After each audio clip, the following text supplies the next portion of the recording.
Hi everyone, and welcome to episode 5 of the Hilo Stitch podcast. I am your host Kristen, and I'm here to talk to you about knitting, of course. What else?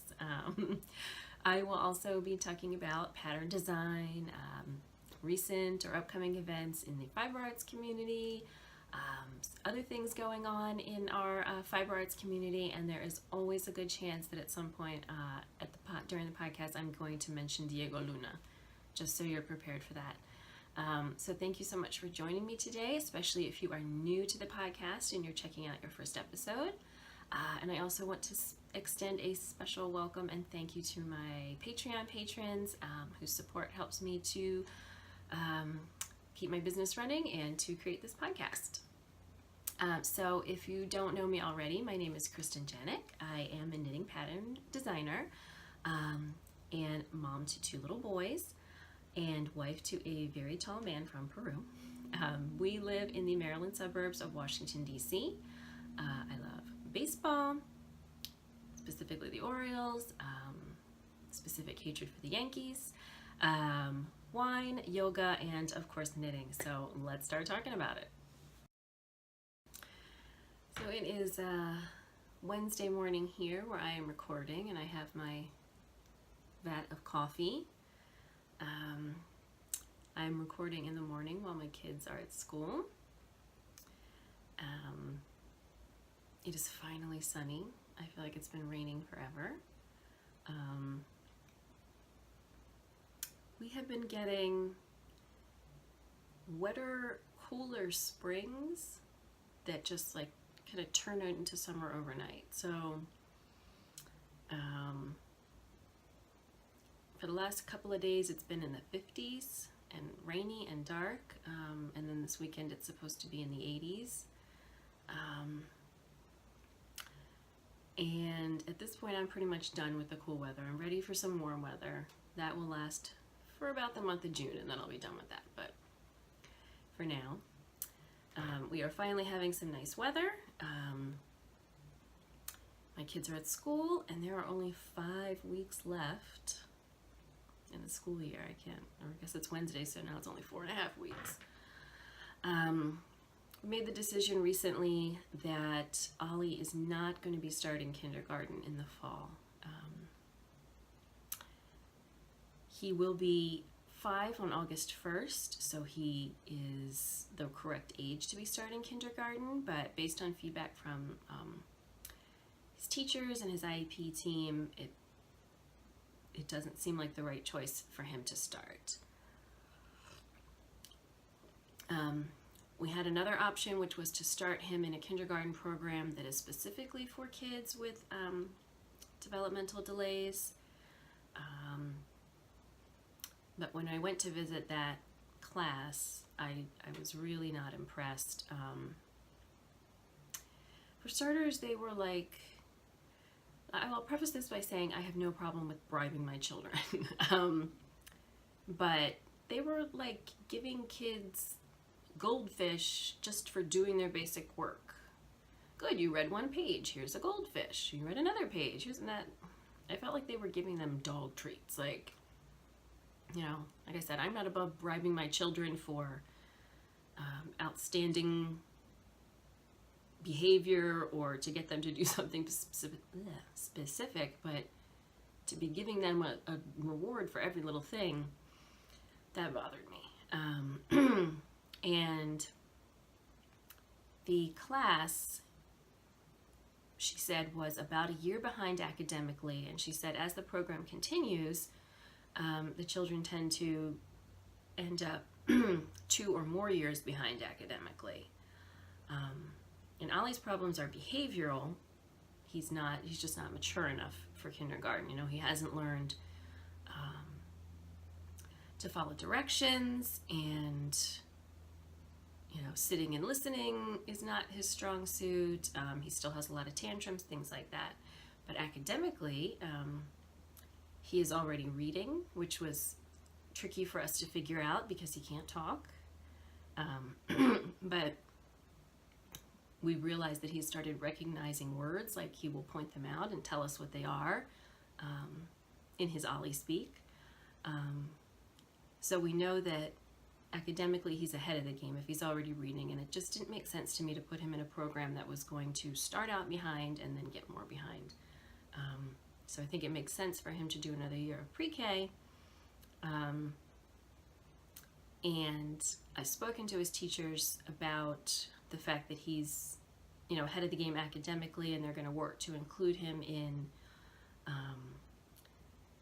some kindergarten level activities academically. I mean, not that there's a lot of academics in kindergarten, but getting him into some small reading groups and things like that, so that he has another year of preschool to work on his behavioral issues, to better learn to use his AAC device, and then hopefully we'll be ready to integrate into a traditional kindergarten classroom in the fall of 2020.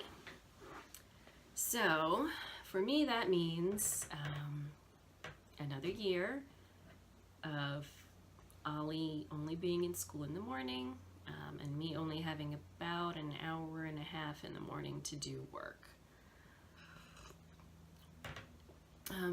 Which I'm not, thrilled about. I was looking forward to having at least a full school day every day to either expand my pattern design business or to pursue my other independent business as a freelance translator. And so I'm going to have to put that off for another year, and I haven't really decided what that means for me in terms of pattern design, because I had said that this was going to be the last year that I try to give it a go and earning a decent income from pattern design, and if I can't do that, then in 2020 I would focus more on my translation work. But if, again, Ollie's only going to be in the school in the morning, that doesn't really give me the time I need to expand either business. So I still have some thinking about that to do. But that's what's been going on around here. We, of course, just finished celebrating Mother's Day, and I got some lovely gifts, and my husband made tamales for Mother's Day, and homemade ice cream, which once you have homemade ice cream, you can't go back to eating the store-bought stuff. It just doesn't taste the same. It tastes very watery. So I always like when he can make some homemade ice cream. My dad and my sister came over. It was terrible weather, unfortunately, but it was still a nice day to be with family and relax a little bit. I actually did no design knitting. That day I cast on a personal selfish project, which I will talk about more in On and Off the Needles a little bit later in the podcast. So that has been what's going on around here in the non-knitting content area. So now let's go ahead and start talking about some actual knitting. So for events, I'm sure you know that we recently had Maryland Sheep and Wool, and since I'm here in Maryland, that is a big event for me, and it was a very busy weekend. So I'm just going to do a quick recap. On Friday, I know there was Needles Up going on in Columbia, Maryland. I didn't get to go to that because I can't really do anything until my husband gets home from work. I know that I think there was also an open house at Shalimar Yarns on Friday, so those events I missed. But Friday evening I went up to the Knot House in Frederick, Maryland for their indie pop-up. They had a whole bunch of indie dyers, and I was dropping off a new design.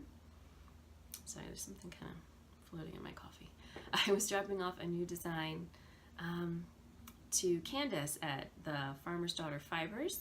She was part of the pop-up shop, and I had just finished up a sweater design in her yarn, so I dropped that off with her as soon as I got to the pop-up, and then I did shopping. I pretty much every year end up buying more yarn at the pop-up than I do at actual Maryland sheep and wool. I love Maryland sheep and wool, but it tends to be overwhelmingly the same people every year selling more or less the same stuff. They do sometimes get new vendors, but in terms of yarn, it has gotten a little bit repetitive. So I tend to buy more at the pop-up because they have a whole bunch of indie dyers come in. They almost always have new ones that they didn't have the previous year.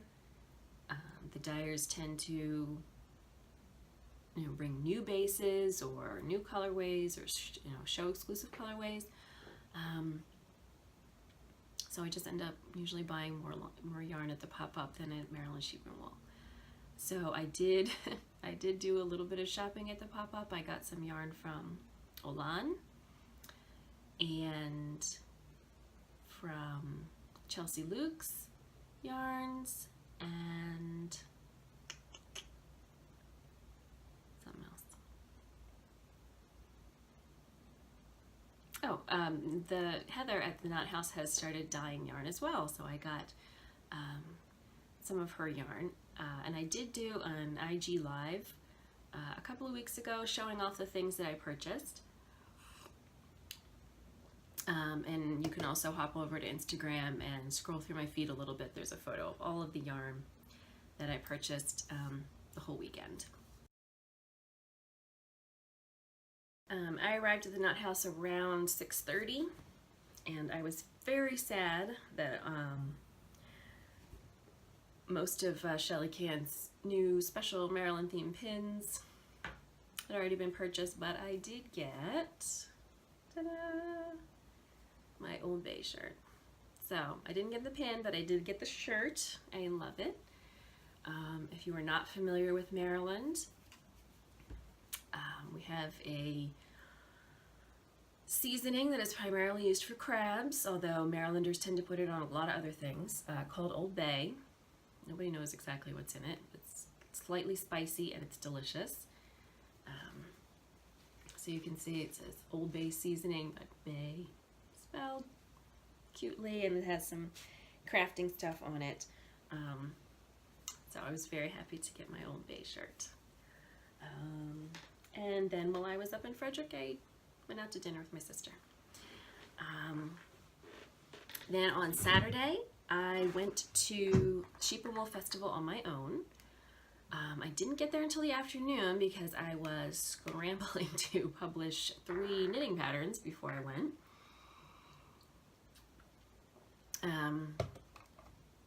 Usually I get there in the morning, so I got there around noon.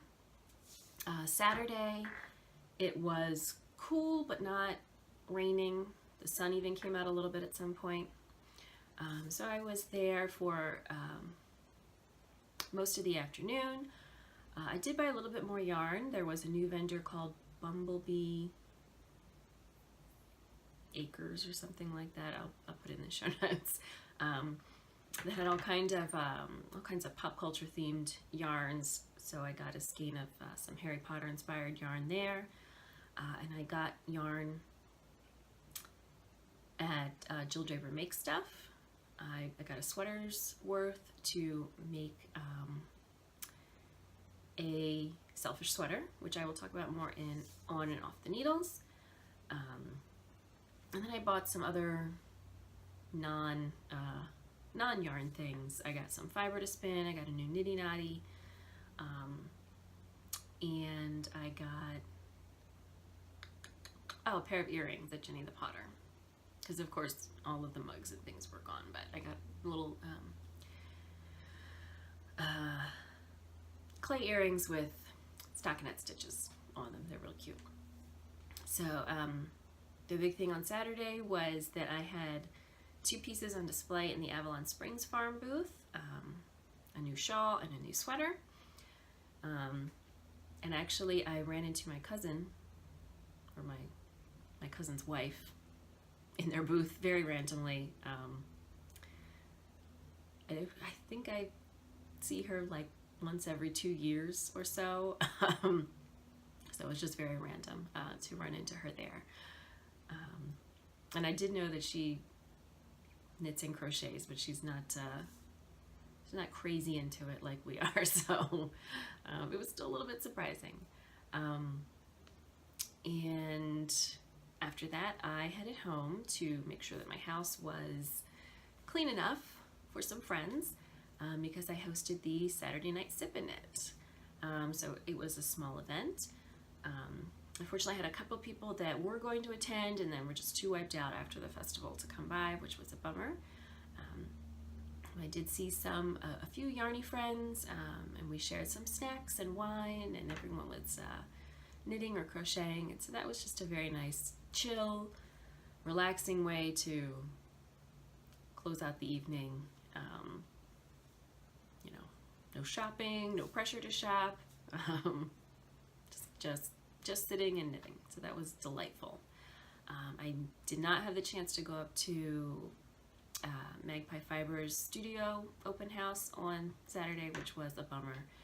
But since I spent the morning getting pattern stuff going, I just didn't have time. And then Sunday, it rained pretty much all day, but we had promised the kids that we would take them to the festival to see sheep. So we did. Got to the festival, I think, first we went to lunch. Usually we go to the festival and then lunch, but this time, since there was less chance of rain in the afternoon, we had lunch first at a place I like. It's about 15-20 minutes away from the fairgrounds, called Victoria Gastropub. So I got a really good lunch there, and then headed over to the fairgrounds to look at sheep. And we looked at lots and lots of sheep. And it was, most of the morning it poured rain. In the afternoon it was more drizzly than rain, which wasn't terrible. And there were lots of mud puddles for the children to jump in, so we put them in their snow boots so they could do that without making a big mess.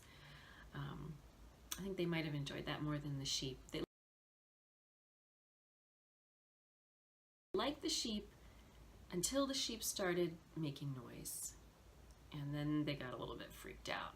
I don't know if it's the noise or the fact that all the sheep are in the barn, so it's just like a lot of noise and it's very loud. But they didn't like that so much. But we saw lots of sheep and pet them. We saw the alpacas. We watched the sheepdog show for a little bit. There were no bunnies. Usually there are Angora rabbits. I think maybe because of the weather. They had already cleared out by the time we made it to the rabbit barn. The kids were a little disappointed. Also, I ate chocolate-dipped frozen cheesecake on a stick, and it was delicious. I think that should be more a part of our culture. So we weren't there for too long on Sunday because it was just too rainy. I didn't do any extra shopping on Sunday. We just saw sheep and ate ice cream, and that was it. And that was the whole weekend. Well, since the last episode of the podcast, I have actually published 3 new patterns. Unfortunately, I don't have any of them here to show you because they have all been delivered to their respective yarn dyers for display purposes. But I will tell you a little bit about them and pop some photos up so that you can see what they look like. So the first one is the Albemarle shawl. This is a 3-color shawl pattern that I did in coordination with Avalon Springs Farm, which is a local dyer here in Maryland. And this shawl just kept getting bigger and bigger, and ultimately ended up using about 1,000 yards of yarn. But it is a really big, snuggly, cozy wrap. I really love how big it ended up. And it is an asymmetrical triangle knit outward from one point. So the great thing is that you can really kind of make it as big or as small as you like. You just need to match the stitch counts. make sure that your stitch count is divisible by XYZ, pattern repeat, and then, you can make that section bigger or shrink it or whatever you like. So this pattern uses slip stitches, fisherman's rib, and some 2-color brioche. And I don't know what is going on here. Okay. It is, I like to call it the big sister to the Currituck Sound shawl, which I published last year. It is a similar shape, and it uses slip stitch patterning and brioche, just like that shawl, but it is bigger and better and uses more colors, and it is available in my Ravelry shop, and the actual sample is with Karen at Avalon Spring Farms. I don't know if she's doing any vending anytime soon where you might see it. It was on display at Maryland Sheep and Wool. And then I actually had another pattern with Avalon Springs Farm, and this is a pullover design. A second pattern with Avalon Springs Farm, the Mándame Flores pullover. Mándame Flores means send me flowers, and this is a bottom-up drop shoulder with a flower colorwork pattern around the hem, and with contrast fisherman's rib along the shoulders. It is knit and fingering weight and uses a new base for her that is superwash merino with copper. Apparently copper has antimicrobial properties. I don't know if that's true, but if it does, that seems like a good choice for a sweater. You don't want to get sweaty and smelly, so again, she has the sample, and I don't know if it will be on display anywhere anytime soon. I love this sweater because the color work is only done using a main color and a contrast color, but because the contrast color is variegated, it looks more complicated than it is. You're only using 2 strands of yarn. It's actually very simple. And because all the color work is in the hem, you don't have to worry about figuring out how to do the spacing within the color work pattern. So that just makes it a little bit easier to knit. And of course it's a drop shoulder, so it really doesn't have a whole lot of shaping anyway. It's a pretty good, straightforward sweater pattern. If you're looking for something that's maybe beginner color work or maybe a first sweater, I think it'd be a good choice. So that's also available in my Ravelry shop.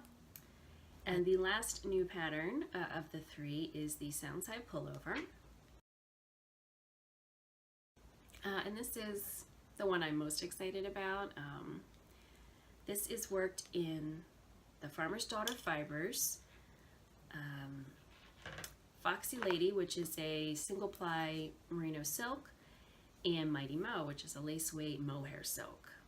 And they are held together throughout most of the pattern, with the exception of the collar, cuff, and hem, where you're only using the fingering weight yarn. You drop the mohair and it gives it a surprising amount of contrast. So that mohair really makes a big difference. This is also a bottom-up drop shoulder. It has a curved hem, so it's slightly shorter in the front, about 2 inches shorter in the center front than it is in the center back. And then the front is worked mostly in stockinette. The back is worked in a mock rib, all over mock rib, which is then carried sort of up and over the shoulder a little bit, so that it displays on the front as well. It has a wide neckline, and then the mock rib detail is repeated on the lower half of the sleeves. So this sweater was, I had told Candace when I had requested yarn support that I was hoping to have it done by Maryland Sheep and Wool. And then she emailed me a few weeks ago to check in, and I was still really, because she was doing the pop-up at the Knot House. She wanted to know if it would be done, and then she could put it on display. So obviously I definitely wanted that to happen, but I was behind. So it was a big scramble to get it done. But I did get it done. The night before the pop-up, the sweater was done except for one sleeve. So I washed it and wet blocked it, and when it was dry in the morning, I picked up and knit the final sleeve the day of the pop-up, and then just steam blocked that sleeve before it was time to leave the Knot House. I don't recommend this. I mean, it turned out fine, but I definitely would recommend wet blocking the entire sweater all at one time. But I'm really happy with the way the sweater turned out. The mohair is so soft. It has the nicest halo. So mohair is really warm. So even though this is a fingering weight sweater, it's very warm. And it was probably around 80 degrees when I was taking the photos, and it was hot. So even though it looks really light, it's actually very warm, which I think is great for, you don't always want to wear a big hefty sweater, but you still want to be warm. So I think it's great for that. Candace did have the sweater on display at the Knot House, and then she took it with her to the next event that she was going to do, which I think was a little pop-up at Black Mountain Yarn Shop in North Carolina. And then she should be sending it back to me soon. Of course, it is now way too warm to wear it, because it really has to be cold to wear this thing. But I'm very excited to get it back and be able to wear it maybe in the fall. I also may take some additional photos because, like I said, I was really rushing at the end. So I think the photos are fine, but they're not ideal. But I will talk more about Soundside when I talk about the Knit Design in Time results in another segment of the podcast. And that is, those are my 3 new pattern drops for this episode: Albemarle Shawl, Mind the Mayflorist Pullover, and Soundside Pullover, all available in my Ravelry shop. In my last podcast, I mentioned an experiment that I was trying with a design I was working on, the Soundside Pullover, to calculate exactly how much time it took me to take a design from concept to publication. And now that the Soundside Pullover has been published, that experiment is done, and I can start sharing the results, which were not surprising. I don't think surprising is the right word, but eye-opening in just that I had never seen it all down on paper or calculated it before. And it was, I think it's great to actually have that information, not just guessing. So the entire process, and I'll explain a little bit more what goes into it in just a minute, but the entire process to create this sweater and write and publish the pattern was 44.3 hours of work. And the way I figured that out was simply to set a stopwatch every time I did something related to this pattern or the sample. There definitely were times where I would forget to set a stopwatch, and there were a couple elements of the process that were not included because I didn't decide to start the experiment until I had already done these things. So what this experiment did include was swatching, grading, which is figuring out all of the measurements, the appropriate stitch counts, and the rate of shaping for all of the different sizes. And this pattern includes 6 sizes. writing the pattern, obviously, knitting the whole sample, photography and then editing photos, running the test knitting process, making changes after the pattern was reviewed by my tech editor, doing the final pattern layout and creation, and then actually publishing it to Ravelry and to Love Knitting, and then promoting it. So what was not included was the initial sketches that I did,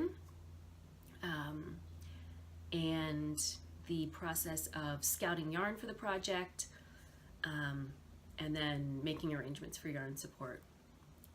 Because like I said, I'd already done those things before I decided to start this experiment.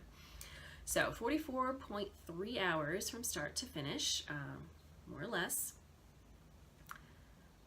But I will say that because I was in such a time crunch with this project, I spent less time on some things than I normally would.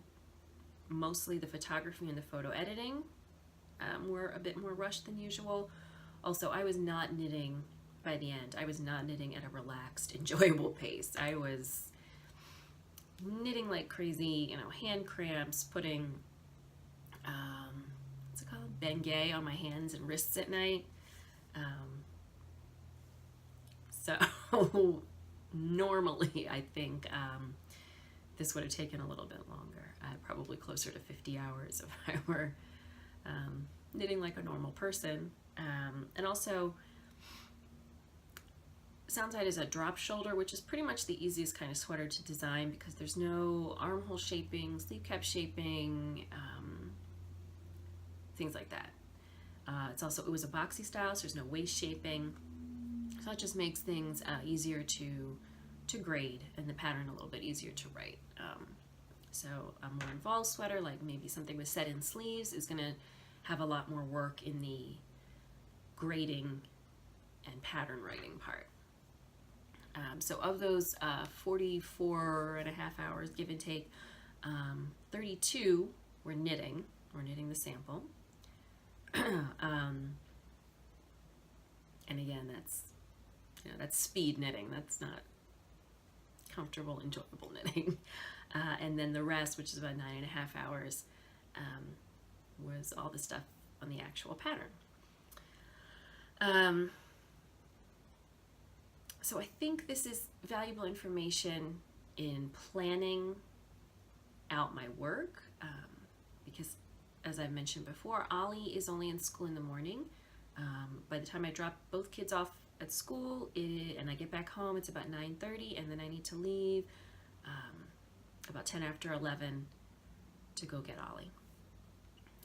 So I do a lot of work on weekends, but as I'm, weekends tend to get filled up with a lot of other things, errands, kids' activities, occasionally having a social life.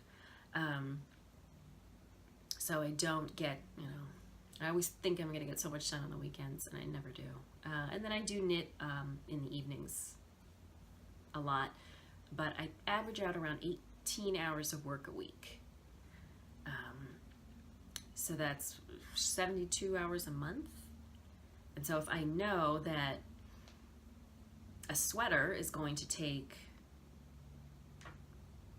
45, 50 hours of my time, then I can better plan, how many sweaters can I do in a year?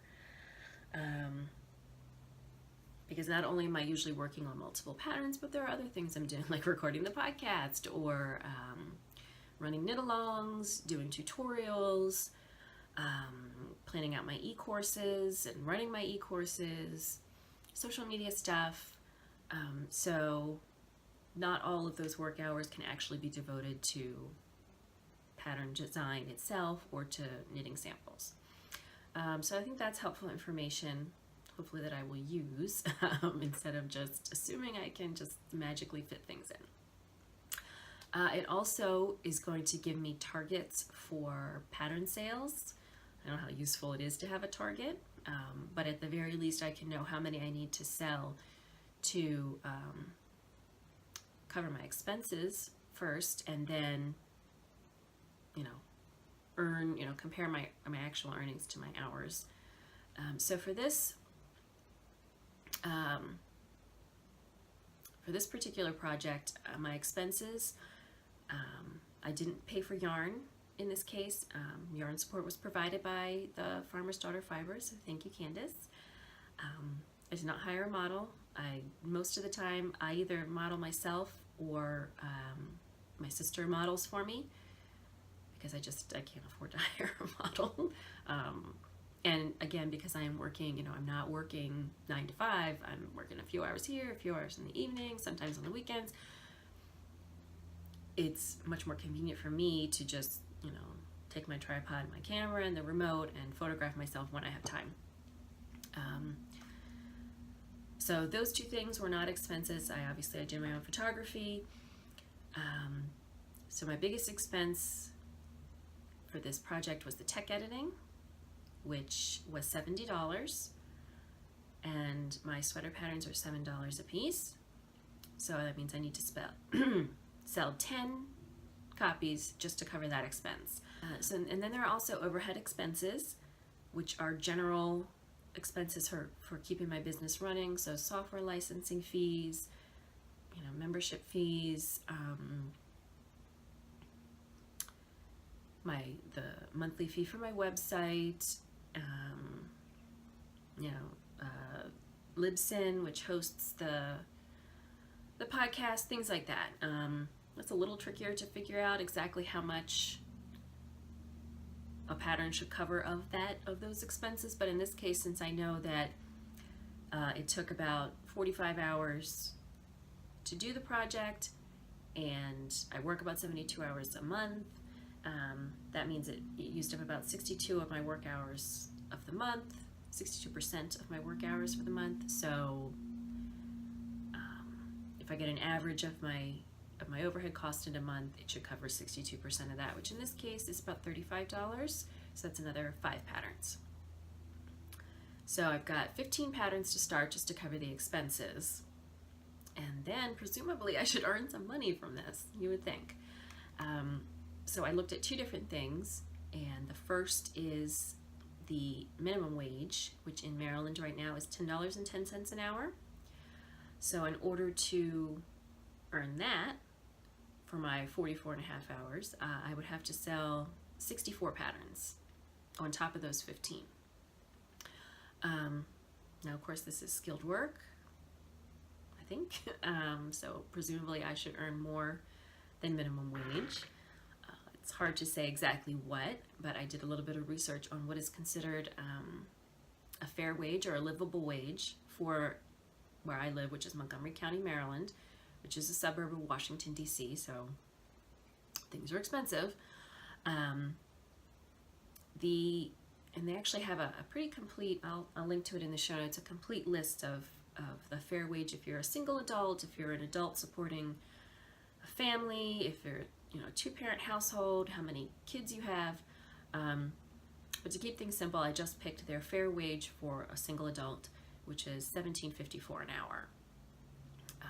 And so to earn that from my 44.5 hours of work, I would have to sell 111 copies of Soundside on top of the 15 to pay my expenses. And those don't sound like huge numbers, but they are for me. So far I've sold 14 copies of this pattern, and most of those were at a sale price, because I do offer intro pricing and special pricing for newsletter subscribers, things like that. So 14 doesn't even cover my expenses, especially at the sale price. So it's something just to think about. Of course, the pattern has been available for a couple of weeks, which isn't very long, but at the same time, most patterns earn the bulk of the money that they're ever going to earn during the first few weeks, when they're new and exciting. Now, maybe it's not the best time to publish a sweater pattern, especially in mohair, so maybe things will pick up again in the fall. But overall, it's not very promising. So it's definitely something I'm going to be thinking about.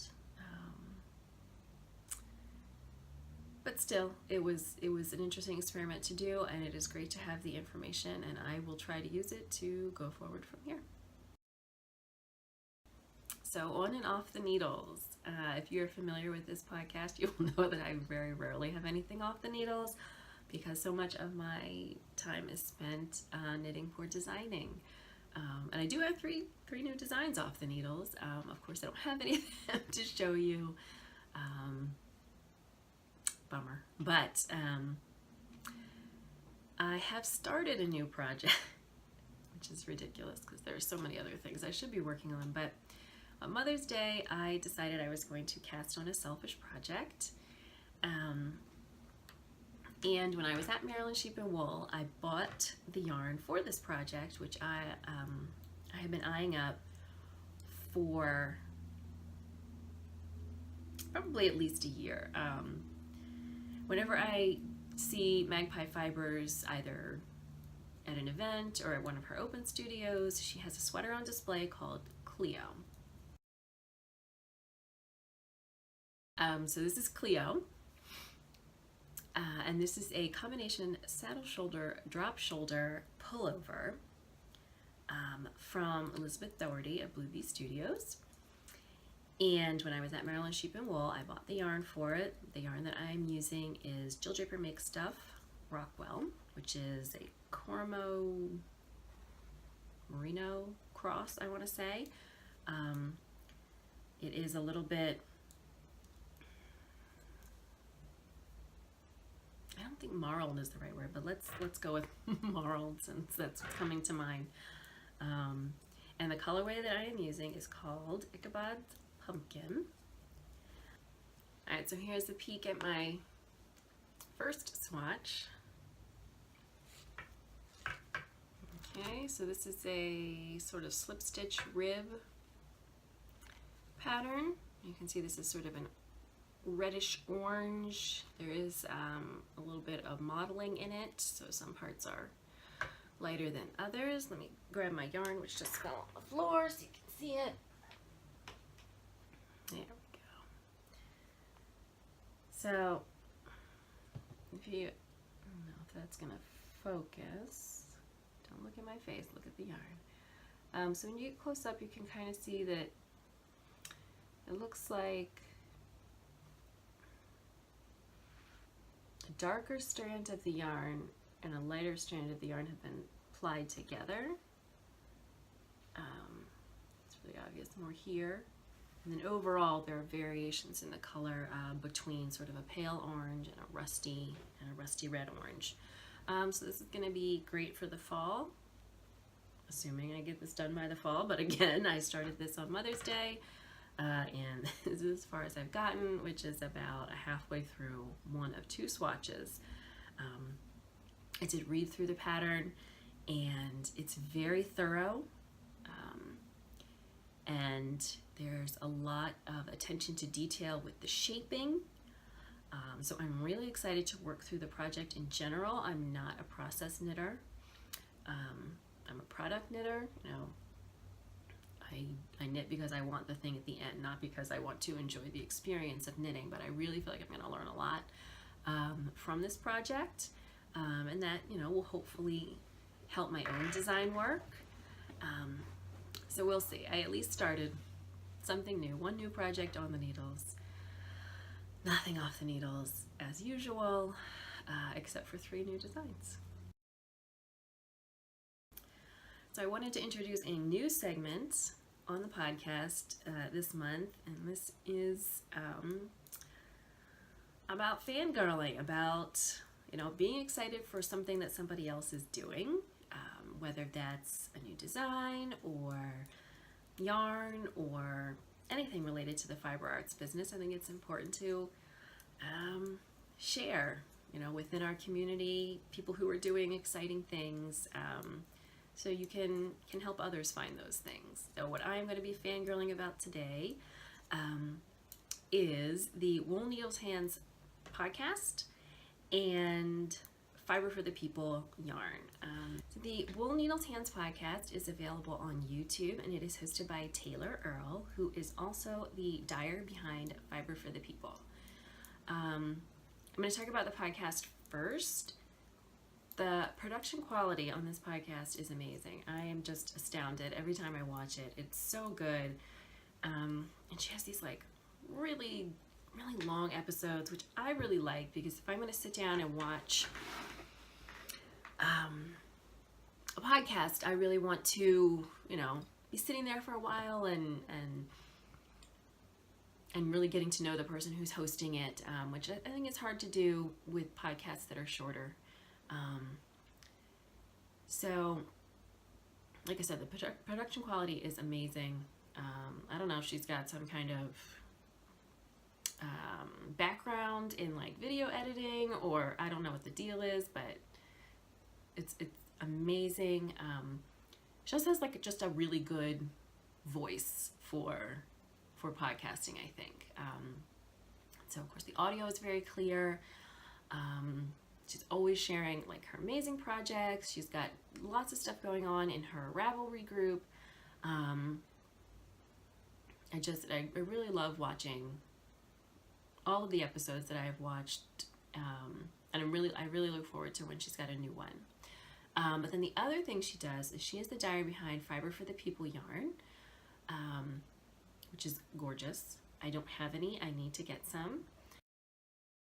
But she does clubs, and I'm thinking that the next time she does do a club, I'm hoping I can sign up, because the colorways are amazing. But she does all of this behind the scenes video, which again has an amazing production quality, just showing how she dyes the yarn, how she comes up with the colorways, how she mixes things up. It's just amazing to see. A lot of these videos are she's trying to create colorways for her clubs inspired by a photo of something. One of them is called, one of her clubs is like a bird in the hand, and so it's all these colorways inspired by birds. So she just recently released, I think I want to say, a 4-part vlog series on coming up with the colorway, the most recent colorway for that. And it's just amazing to watch how things come together. I don't have really any experience with dyeing, but just, watching her pick colors, and you're like, that looks kind of boring. And then the way it just comes together, the way that she's able to blend them together, it's just amazing to watch. I could watch them all day. Just like watching people make art. So like I said, I have not tried the yarn. It's definitely on my list to hopefully get some soon. But I definitely am fangirling and obsessing over the Wool Needles Hands podcast, and all of her behind the scenes vlogs of her dyeing process. So definitely check it out over on YouTube, and I will include links in the show notes. So that about wraps it up for today. Thank you so much for joining me for episode 5 of Hilo and Stitch. You can find the show notes for this episode on my website at mediaperuana.com/Hilo and Stitch. You actually have to spell out and. You cannot use an ampersand in the web address. If you are interested in more episodes of Hilo and Stitch, you can check out my Patreon page at patreon.com/mediaperuana. My Patreon patrons get a bonus episode of the podcast every month, and you can sponsor Media Peruana designs for as little as $1 a month. And you also get all kinds of other fun perks and freebies and sneak peeks and things like that.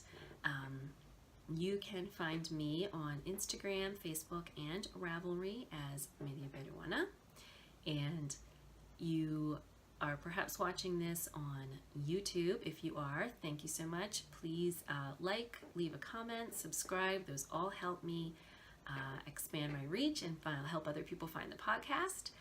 You may also be watching this podcast on Apple Podcasts, Stitcher, or using your favorite podcatcher app. And if that's the case, if you can go to your relevant app and leave a review, that is also really helpful for me and for helping others to find the podcast.